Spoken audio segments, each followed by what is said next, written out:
Ngayon kasi, dahil tag-ulan ng mga langga, nag-aasikaso na talaga ang mga taong magtanim. Dahil may buwan talaga na tag-ulan, so kailangan na natin mag-ready para magtanim tayo. Kasi kapag tag-init, hindi natin mataniman dahil matigas pati ang lupa at saka nagbibitak-bitak kapag wala talagang ulan. So ngayon, nagre-ready sila, piniprepare na naman nila yung mga taniman nila. Yan, di ba? Ganun lang ang buhay ng tao talaga. Diskarte-diskarte lang po. Kagaya dito mga langga sa mga ginagawa ng mga taga rito. Ayan nagsisipag nga si tatay. Ayan. Nag-aasikaso siya para taniman niya ng mani.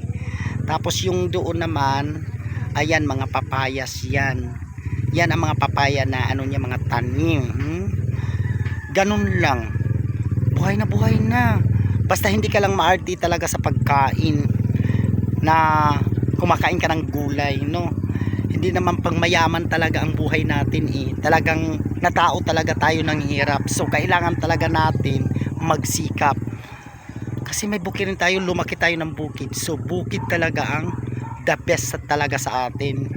Hindi naman tayo mga mayayaman at hindi naman tayo mga taga-syudad, 'di ba? Ayan, ang lawak-lawak ng mga taniman, so hindi ka talaga magpo-problema, 'di ba? Ganun lang ang buhay. Tingnan mo si tatay, 'di ba?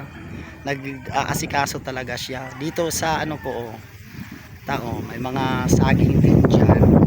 Tapos dito may mga papaya, 'di ba? Ganun lang ang buhay mga langga.